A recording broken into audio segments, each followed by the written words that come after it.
Isabel Miranda de Wallace, presidenta de la organización Alto al Secuestro, habla de un México unido contra los embates de las nuevas políticas de Estados Unidos. ¿Cómo se consigue? Esa unión tiene un efecto en las decisiones que toma Estados Unidos en la manera de relacionarse con nosotros. Esta noche, Isabel Miranda, en La Pura Verdad.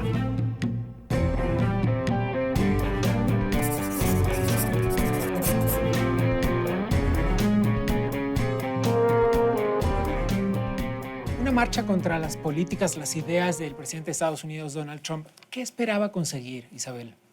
Poner la atención en México, en el malestar que sentimos los mexicanos hacia toda la política que se ha hecho desde el presidente, no así de todo el pueblo de Estados Unidos, desde el presidente Donald Trump para con los mexicanos, para con los migrantes y para con todo el país, porque las políticas que él está implementando no le van a afectar únicamente a los migrantes que están del otro lado de la frontera, nos van a afectar a todos los mexicanos que estamos también de este lado. Déjeme ponerlo así, digámoslo, usted es una mujer polémica y asumo, no aplaudo, pero asumo que ha recibido muchas otras veces amenazas, pero sin embargo, a partir de lo de la marcha se han intensificado. ¿Por qué?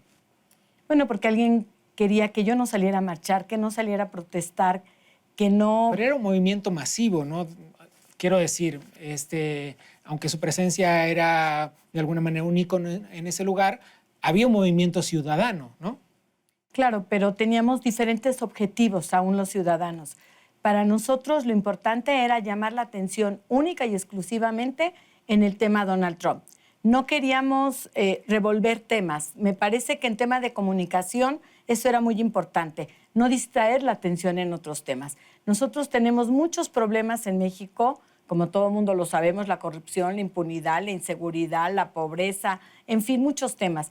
Pero ese día únicamente queríamos poner la atención en las políticas públicas que está empleando Donald Trump para con México. Y bueno, sentimos que teníamos que retomar y jalar un poquito hacia ese rumbo y se logró a final de cuentas. Hábleme de la unidad que usted quiere construir, de esa unidad que habla. ¿Cómo se la imagina? Que todos los mexicanos entendamos que solo tenemos un país, que es México, y que nosotros podemos estar en discrepancia con políticas públicas, con funcionarios, con políticos, pero el país es uno y tenemos que construir instituciones para que podamos funcionar como país. No hay ningún país que pueda funcionar si no tiene fortalecidas sus instituciones. Y para ello podemos ver países que han estado en crisis como Colombia, Italia, y que ellos tuvieron que hacer muchos cambios para poder construir efectivamente instituciones fuertes. Eso es a lo que yo aspiro. ¿Y es posible? Claro que sí, si otros países han podido, ¿por qué nosotros no? No estamos ni cojos, ni mancos, ni tuertos. ¿Cree que esta unidad nuestra de la que usted habla esté presente en algunos momentos, en algunos sectores, en determinados temas y por construir en otros asuntos? Pero ¿cree que esa unidad nuestra puede modificar de alguna forma las políticas internas de Estados Unidos, que son las que parecen estar enojándonos tanto? Sí, yo creo que sí. O las políticas externas en algunos casos, ¿no? Si logramos efectivamente tener bien claro los mexicanos qué nos afecta y cómo nos está afectando estas políticas, creo que vamos a entender y vamos a poder reaccionar. El tema es que hasta hoy los mexicanos no tenemos muy claro de qué manera nos va a afectar las políticas. Por ejemplo, el hecho de grabar las remesas con un 2%, sí, como lo quiere Donald Trump, la gente piensa que, bueno, solamente le va a afectar a los migrantes. Y no es cierto.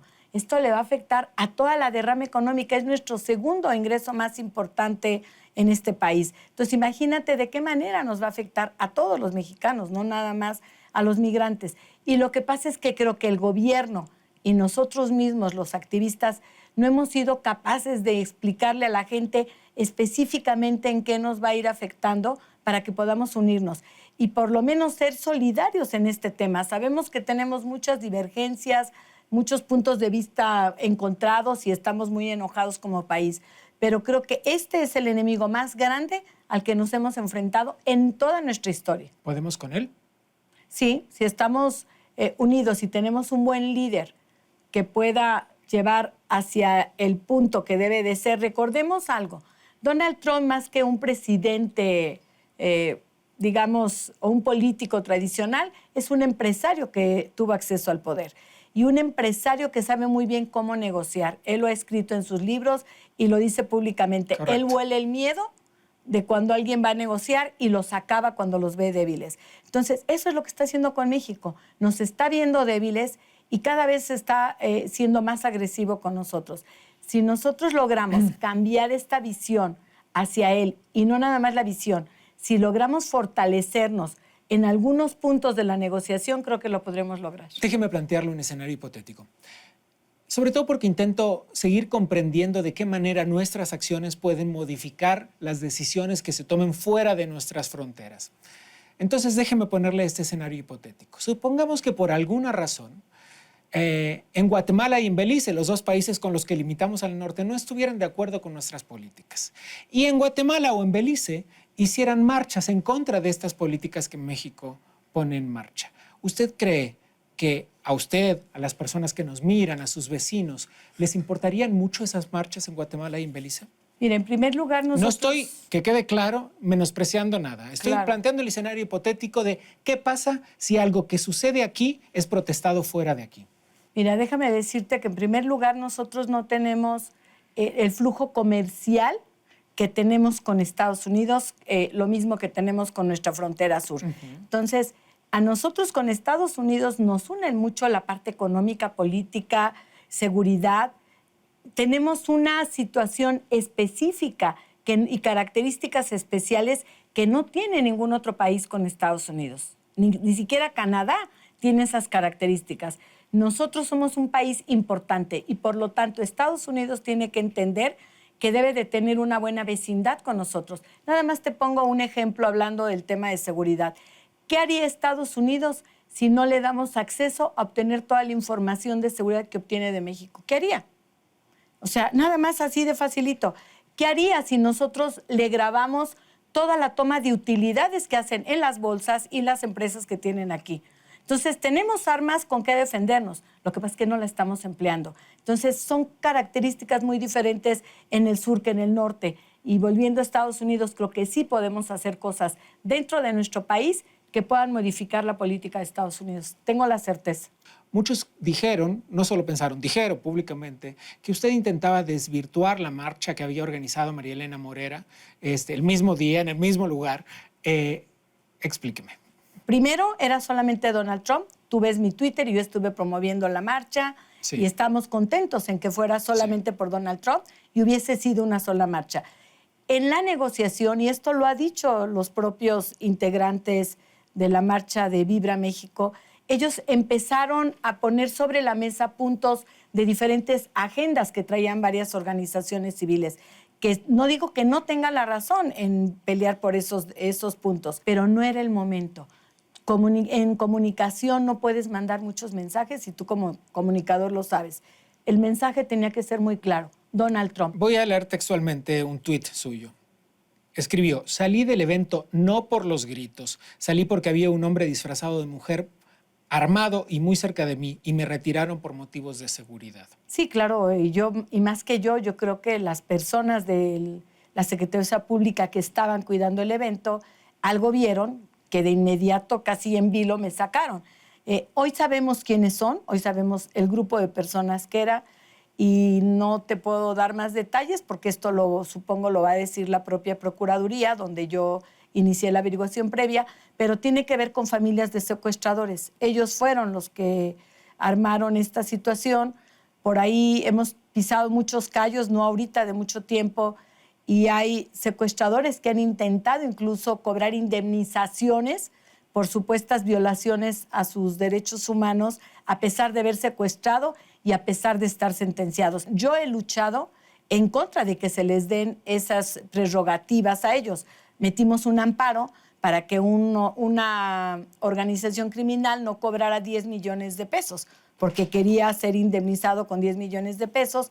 Alto al Secuestro intervino, pero hay muchísimos más que han cobrado dinero y nosotros hemos estado en contra de que se lleve a cabo esta indemnización absurda, porque nosotros creemos que si el gobierno viola derechos humanos, quien debe de pagar el daño es el propio gobierno, el que los viole, pero no con dinero de las víctimas.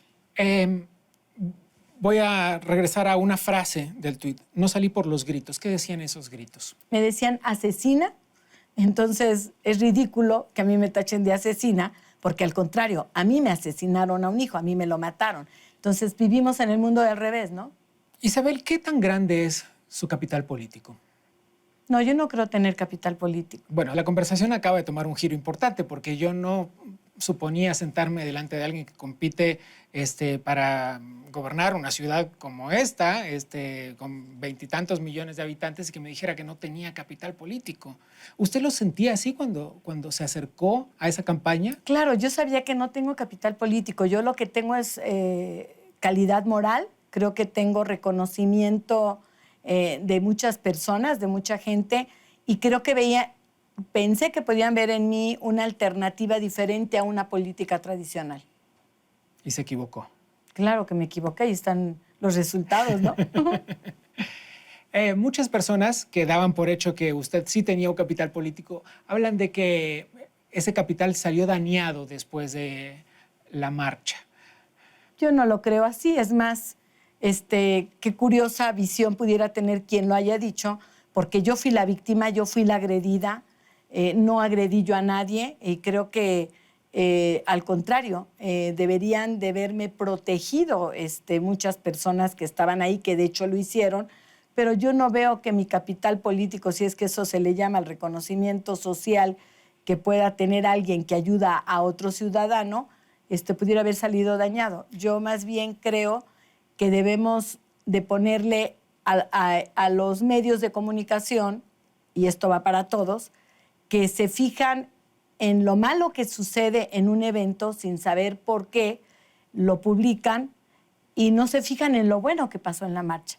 Eso es triste, pero es la realidad, ¿no? Como que lo que vende más es la nota mala, ¿no? Hay un evidente divorcio entre la sociedad civil y la clase política. Sí. Un divorcio que no nos está haciendo bien a nadie y que debe ser analizado de manera multidireccional. ¿Qué se hace? ¿Qué debemos hacer desde la sociedad civil para acabar con este divorcio y construir el futuro que necesitamos? Mira, primero que nada, tener sociedad civil que verdaderamente haga algo por este país y que no quiera hacer negocio también desde la sociedad civil.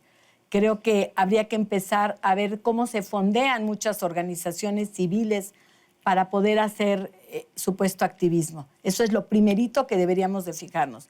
Y después, indudablemente, que lo que habríamos que hacer es construir una ciudadanía crítica, pero informada.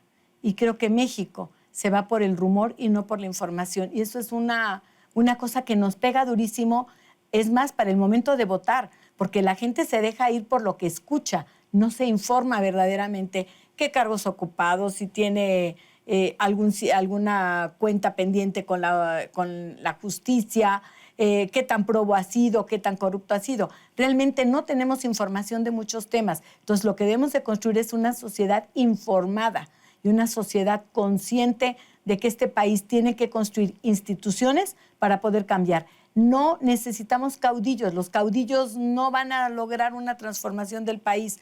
Lo que México requiere son instituciones fuertes. Déjeme brindar con usted. Por eso, por las instituciones fuertes. Gracias.